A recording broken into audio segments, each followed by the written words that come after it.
Welcome to Monkey Chatter. Monkey Chatter is a podcast by three great friends who have different perspectives on all things wellness. So let's jump right into today's topic. I guess I'll start. Welcome to Monkey Chatter. It's your house. So it's a little different this time because the monkeys are in Lexington, Kentucky, and we are now sitting in my house, all three IRL. Are we holding hands? Oh, we're holding hands. IRL We're clearly holding hands now. in real life at my house. So this is coming to you Live. not live. And we're winging it today because we really rarely get together in person, just like we do every time. But one of the topics that came up today was that we did a really fun photo shoot out in a really pretty wooded area in Lexington. And we had a blast. We dressed, and you'll see pictures later online. We feel like this is a bit of a rebranding, a rebirth of the Monkey Chatter podcast. So stay tuned for all that. But in the meantime, we thought it'd be fun to talk about that and talk about transitions and rebirth and changes and rebranding. So that's what we're going to do today. We'll keep it a little shorter than normal because we're all on schedules and we're just happy to be together. Yes, we are. So happy. So I'm going to actually maybe instigate that Michelle talk a little bit because Michelle has done some amazing transitions in her life. And we were actually talking to her at lunch today about how incredible we think her experiences really are.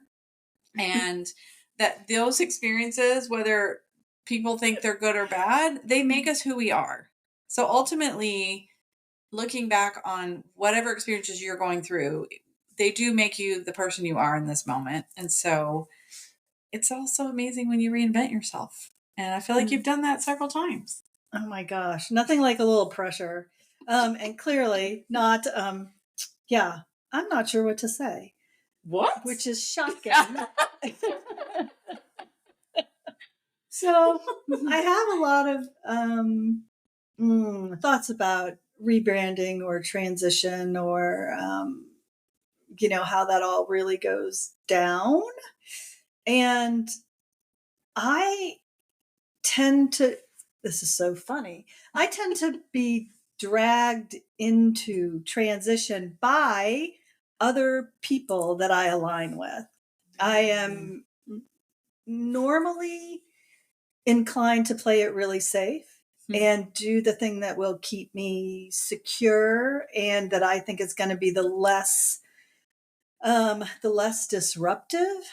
But for some reason, even since I was a little girl, I collect folks around me, my friends, my peers, my colleagues, those kinds of things, who really push me out of my comfort zone.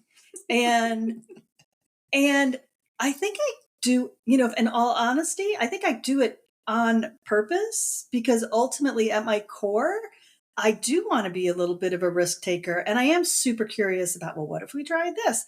But I won't do it on my own, but I will do it for somebody else. I think about all the big things that I've done. They have usually been because of someone else or something that has pushed me.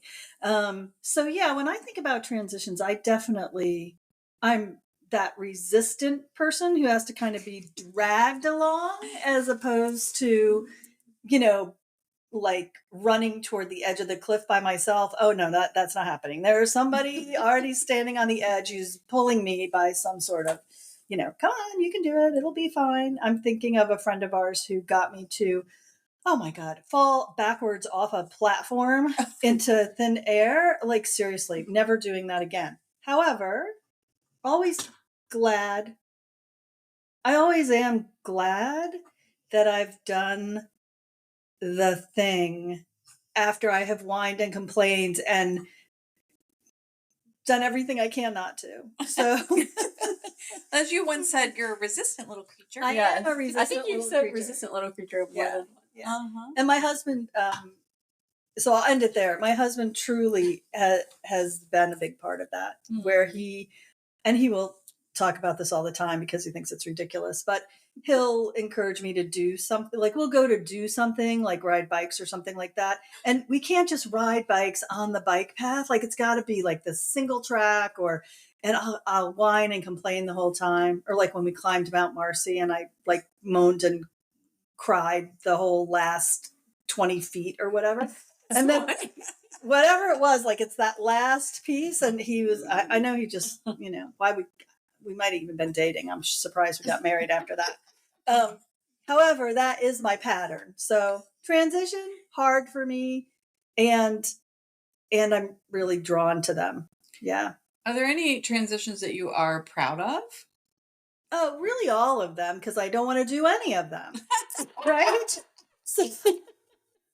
So I'm always, once I get them done, I'm like, wow, like not only like for normal people who do that without all the resistance, like for me, it's doubly hard because I've got to go through like the whole histrionics first and then do the thing where if I, probably could not do the crazy, like, oh my God, I don't want to do this. This sucks, blah, blah, blah. Oh. It'll probably be easier. So I'm usually proud of all of them. You should be. Yeah.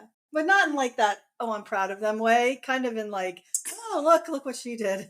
I'm actually proud of them, but not in that, I'm proud of them. It's a very different feel to them. So. Well, you should be, because you have done some amazing transitions. Oh, great. Yeah. So that's enough about me. So this is a short podcast. Oh, that is true. Who's next? Yeah. Who gets to talk about their transitions next? Yeah, your transition was. Well, I guess mine was big, I guess. You guess. Okay. Yeah. It was big. We were talking today because I'm also doing a really fun thing.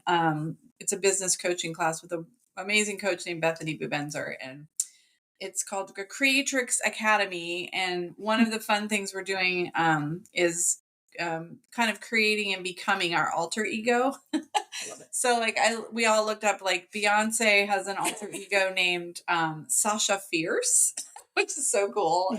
So earlier today we were like AIing and Googling and coming up with ideas for my alter ego name, which I already know who she is. She's like this inner hippie goddess mama. And so she's coming out later.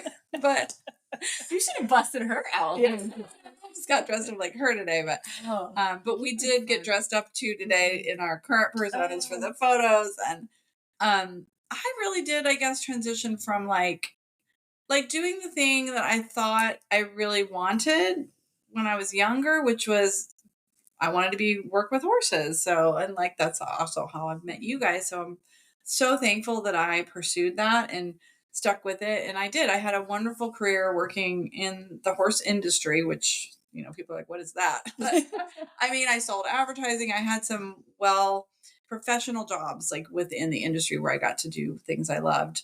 I sold horse feed. About that. We did. Last episode. We did talk about that. We started the podcast. So like the transition for me was not just a new direction and job, but I feel like as a person I've transformed. Like I used to be a lot more skeptical. I was much more conservative just in my views and what I put out in the world. And now I feel like literally like my inner hippie child is breaking free.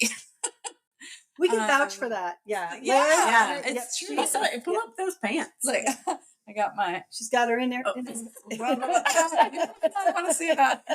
I got my flashy yoga pants on. And I mean, like I still I think part of transition for a lot of women, including me, was when you're used to working in a certain environment and there's an expectation of how you look, how you dress, and what you believe in. And by that, I mean, is it traditional medicine or are you into energy work and what some people would call woo woo.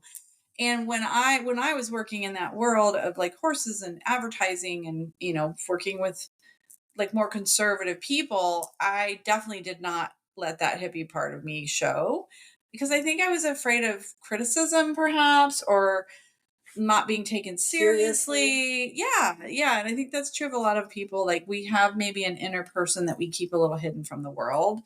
So a lot of the transition for me was releasing that, letting that like flower child part of me come out more.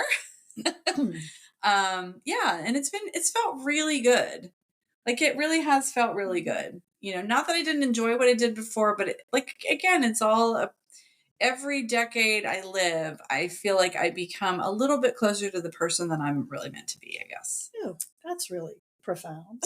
I'm like, okay, well, that was a lot better than me, right? No, not at all. I always tell people, like, every decade is going to get better. Like, just believe that. Believe that.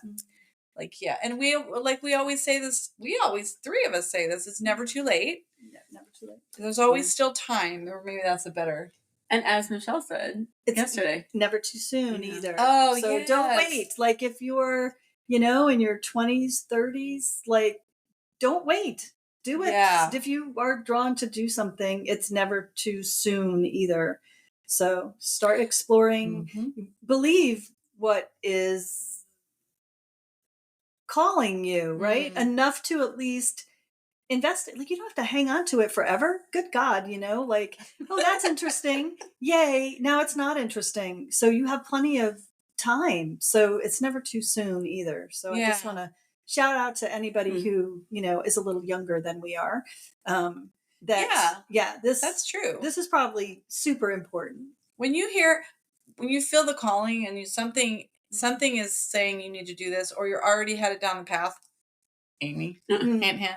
Like, when something's calling to you, like something you're doing that brings you joy, do more of that. Like, it's not too late to do more of that. If you can find the time. Stuff that you don't like. Yeah. If you don't like it, don't do more of that.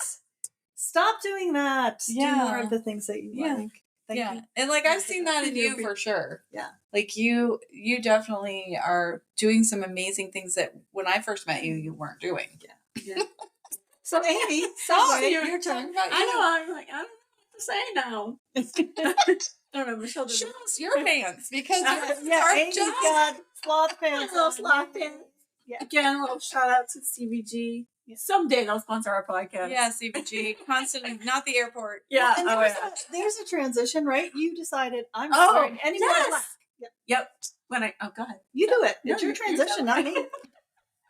Well, not mine. I still wear gray. Yeah. I decided years ago, almost 7 years ago now, when I turned 40, that I was wearing no more workout clothes. No more. That's a little scary, but okay. No, not more, that kind of podcast. No more black workout pants. Like, I used to only wear black leggings to the gym, and that was it. And I was like, no, when I turn 40, I'm not doing it. Like, I'm living life in color. So all of my pants are now kind of crazy, and this little black cat is like, we have a cat meowing in the background. Yeah, she's a little black. She has something to say. Yeah, she does. It's very talkative. Very talkative. All my cats like to be involved in the podcast. At least she's not jumping up on the table. Yeah, true. That's coming, I'm sure. Yeah. So I don't know. Like, Lara has definitely done the biggest. Oh, yeah, so, probably. Yes. I have. Yeah, like life changing. Yeah, life changing. Like, it took, and it was a slow transition. I did 2 jobs for a while. I had a business I opened, and I worked my regular job for 2 full years. And, people I work with knew what I was doing. And I told them, I was already working from home. That made it easier. But there was a time when I knew I was ready to step away from the old and move fully into the new. And it was a great decision. That's the best thing I ever did. I'm so happy that I did it. And, like being in the space I'm in now, I do feel like I can fully be like a little bit more who I am. Before, I did a lot of stuff that was not just outside my comfort zone, but like not really who I was. I think that's like, it's hard to know who you are anyways, no matter how old you are, and you can evolve forever as far as I'm concerned. In 10 years, I might be a surfer in Maui. Who knows?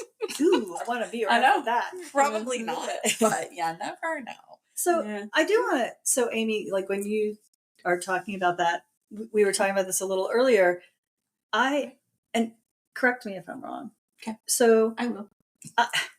shocker. But I think you went from, in my mind, you went from not really being an athlete to really making that a central, and I don't know how you define it. Maybe athlete's the wrong word, but Yeah. there was, I'm like, so but there was, right? But there was a conscious and very distinct shift from what was to where you are now. Like, I remember when you were just starting to get on the treadmill, right? Like literally just start. I think you had maybe just started CrossFit. Maybe you hadn't even done that yet and you were just running a little. Yeah. I'm trying to think how long it's been. I did my first half in 2000 and I don't know, 6, 7, 8, 9. Yeah. I don't know. It may have been 2009. I don't even remember. And what were you doing? So here's my question, which I don't know. Yeah. What were you doing before then on the fitness side? Yeah, nothing. So folks. Yeah, and I was never, and we talked about this on the why we started a podcast thing too. I think Lara and I both talked about the it's never too late sort of thing. Yeah. Like I definitely was not a gym person. I was not a runner. I was not any of that until I think 2009 was my first half. Yeah, because I did my first marathon in 2010. And Right. but yeah, I had So that's like 15 years ago. yeah. Dang. Like, Old.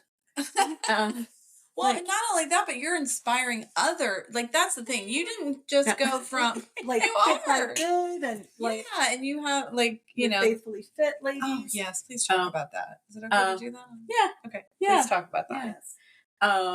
Yeah, and I think we've alluded to them a little bit, or at least I have alluded to them a little bit on here. But yeah, But it's part of your transition, which is Yeah. that you're Um, feeling called to do something yeah. different. So I have this group of ladies at church, and we started females only, any level, whatever. They can come in, and we do like a little. Again, they don't like me to call it boot camp because it's but we just call it faithfully fit, and do like workouts and stuff every Wednesday night at 6:30, and we just have a good time, and it's been fun. Like they've been a really fun group, and yeah, I really like that. I really like my ladies. They're probably I truly am imagining that you are inspiring them. I don't Like know. you might not Or think that, scaring but them. I feel like you're inspiring them. And sometimes it's a little bit of both. Yeah. I mean, Yeah. But sounds like if that's what you are for me. Yeah, right. That's exactly it, right? Because Yeah. when you're inspired by something, generally that feeling of inspiration also comes with, I don't want to call it fear, but a little bit of, oh, could I do that? So I have to tell you, it's funny. I just thought of this. So there's a lady in there. Trying to think. She's come a few weeks now, and I had no idea how old she is. I thought, like Tony and I both talked. We thought she was in her like maybe early 60s. She, I think, is like early to mid 70s, and she is freaking amazing. And so it's funny because the other day I had texted her like after class because we were partners. We did a little partner workout, and I was her partner. So I texted her to see how she was feeling like the day or two after. And she wrote me a really sweet text back and was like, you're really good, you're a good partner, and you're a really, I forget how she worded it, but anyway, like you're a inspirational young woman or something. And I was like, oh, you're so sweet. I'm like, you're an inspirational young woman too. Like, but so it's like it goes both ways too. Cause to watch them, because I mean, we're there's people in their, I guess 30s is probably the youngest. Oh no, we have some in the 20s. And then there's like 30s, 40s, 50s, 60s, 70s. And literally a couple weeks ago, I had a lady in her 80s who was there. And like to watch them. So like the inspiration goes both ways, you know? So I think that's kind of cool. Well, and I think maybe that's like a key component of finding when you decide that you want to transition into doing something that not only do you feel like maybe you're making an impact on somebody else's life, but they're inspiring you back. Yeah. And I feel the same way. Like my clients, and I'm sure when you were coaching, like when you and I were, when you coached me, I was like, you were amazing.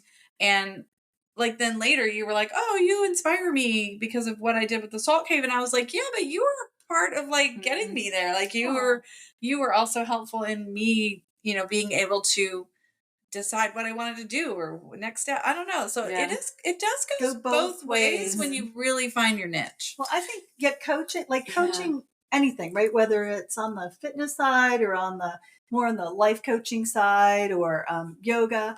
I think when I talk about coaching, like, you know, some of the clients I've coached, I am always in awe of what they actually do. Mm-hmm. That is really rewarding and inspiring, right? Mm-hmm. Like for yourself, because you're like, wow, like they really stepped up and really created change in their life. And, you know, we talk about manifesting things, and a lot of folks, you know, they hear that word and they're like, oh yeah, whatever. But the reality is yet you create, right? Like you create from that space of discomfort. Like when you push yourself out of your comfort zone, that's where that creation comes from. You make something different. Like you act against something, and it's not the same as it, whether it's your life, your body, your physiology, you know. So I think that now that we're talking about transition, I think maybe that's sort of what that is, right? It's you push up against something, and instead of pulling back, you push through. Yeah. Right? Yeah. And like, whoa, now that you just said that, like, I'm like, oh yeah, on the fitness side. Cause like, yeah, wow, I have so many more thoughts now, but I'm not sure how to put them into words.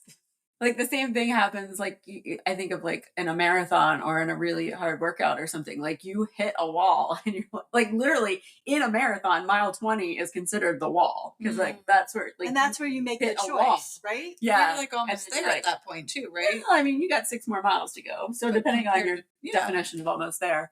But like you hit that, and you can decide like, this sucks, I quit.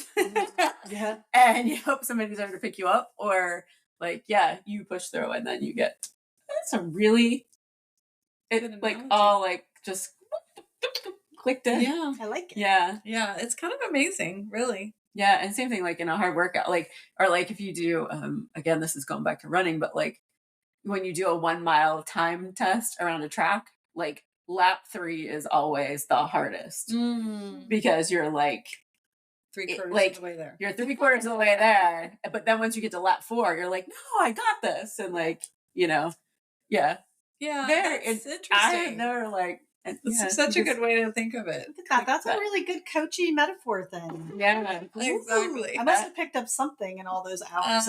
You're a good coach. Yeah. Well, and I think and I think this might have been something. So my friend Cheryl Wolverton, who is a life coach, who has been a guest on the podcast, Sessions with Cheryl, she said, and lately she's been talking a lot about change and transition. And she says the same thing, like not the same thing, but she basically, her point is like, you cannot grow without change.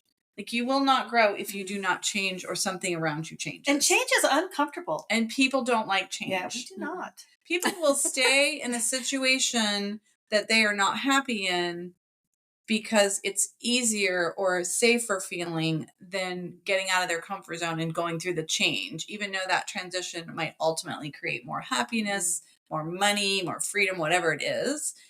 But like telling yourself and reminding yourself that I can't grow without the change. Like I can't get to where I need to go if I don't experience the change.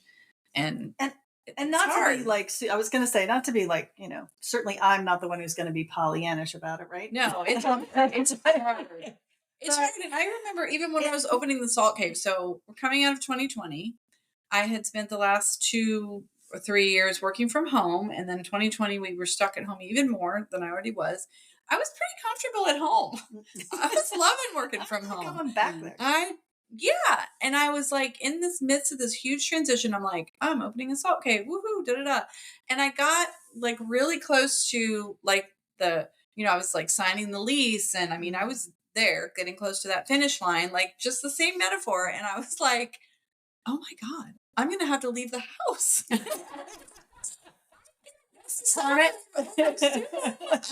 to be there in person every day, talking to real life people in person.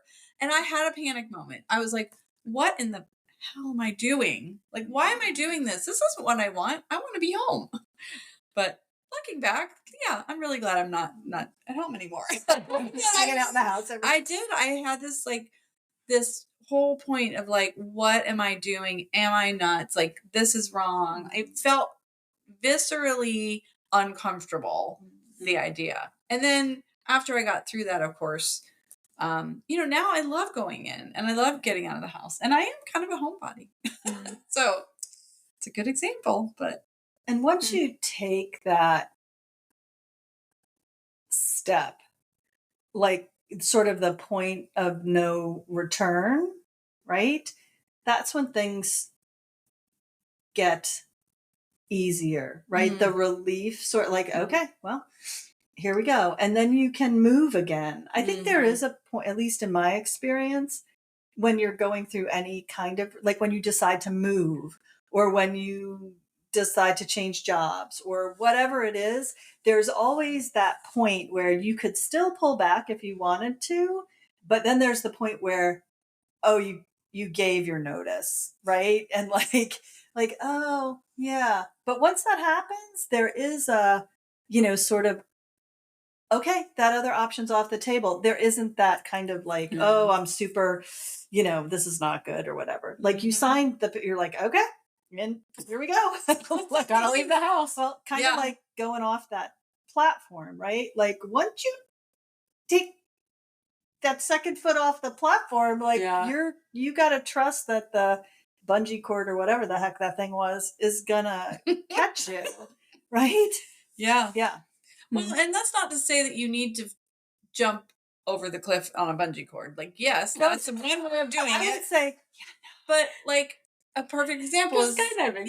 Your company's, one of your, company's names is Bit by Bit. Like, so it's okay to keep one foot in the old life. Oh, sorry. It's okay. We're not used to being like cozy.